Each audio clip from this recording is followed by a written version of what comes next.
23 ఏళ్ల అతి చిన్న ప్రాయంలో దేశం కోసం ఉరికొయ్యను ముద్దాడిన స్వాతంత్ర యోధుడు విప్లవ వీరుడు భారతమాత ముద్దుబిడ్డ భగత్ సింగ్ అని బీజేపీ నాయకులు కంది శ్రీనివాస్ రెడ్డి అన్నారు. భగత్ సింగ్ 115వ జయంతి ఉత్సవాలను పురస్కరించుకుని ఆదిలాబాద్ పట్టణంలోని ఆయన విగ్రహానికి పూలమాలలు వేసి నివాళులర్పించారు. తనను చంపగలరేమో కానీ తన ఆశయాలను మాత్రం చంపలేరని, దేశం కోసం ప్రాణాలను అర్పించిన గొప్ప వ్యక్తి అని అన్నారు. దేశ యువతకు ఆయన జీవితం స్ఫూర్తిదాయకమన్నారు. యువత పెడద్రోవ పట్టకుండా ఆయన అడుగుజాడల్లో నడవాలని ఆకాంక్షించారు.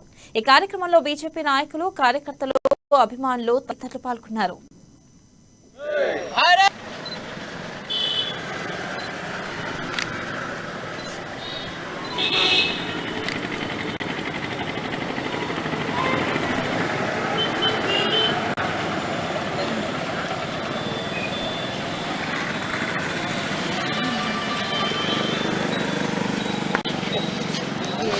23 సంవత్సరాల అతి చిన్న వయసులో ఉరికంబం ఎక్కి ఉగ్గుపాలు దాగినటువంటి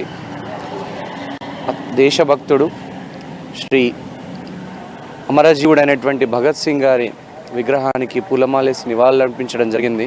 ఎంతోమంది యువత 23 సంవత్సరాలలోనే అన్ని రకాల వ్యసనాలకు బానిసలవుతున్న ఈ రోజుల్లో యువతకు ఒక గొప్ప స్ఫూర్తి, మార్గదర్శి, ఉద్యమాలకు, ప్రజా ఉద్యమాలకు, ప్రజల తరపున పోరాడడానికి ముందుకొస్తున్నటువంటి ఎంతోమంది, లక్షలాది మంది, కోట్లాది మంది యువతకు గొప్ప స్ఫూర్తి అయినటువంటి భగత్ సింగ్ గారిని ఈ సమాజం ఎంతో ఆదర్శవంతంగా తీర్చిదిద్దుకోవాల్సినటువంటి అవసరం ఉన్నది.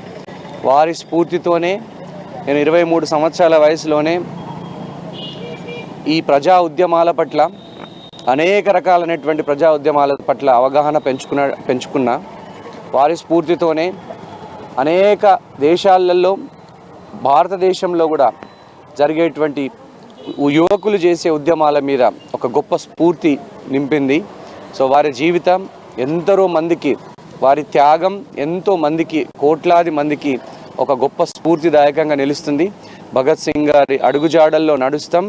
భగత్ సింగ్ గారి అడుగుజాడల్లో నడిచి యువత అందరినీ కూడా సంఘటితం చేస్తాం. అనేక ఉద్యమాలకు రూపకల్పన చేస్తాం. ప్రభుత్వ వైఫల్యాలను ఎండగడుతూనే ప్రజల యొక్క మనసును చూరగొంటాం. ఈ సందర్భంగా, భగత్ సింగ్ సందర్భంగా నేను అందరికీ, యువతకు విజ్ఞప్తి చేసేది ఏంటంటే, రండి, కదలి రండి, భారతమాత పిలుస్తోంది, రండి. ఈ పేద ప్రజలకు, బడుగు బలహీన వర్గాలకి మనం నిజమైనటువంటి సేవ ఎప్పుడు చేయగలుగుతామంటే యువత ముందుకు వచ్చినప్పుడే చేయగలుగుతామని నేను అందరినీ కోరుతున్నా. ఇంక్విలాబ్ జిందాబాద్.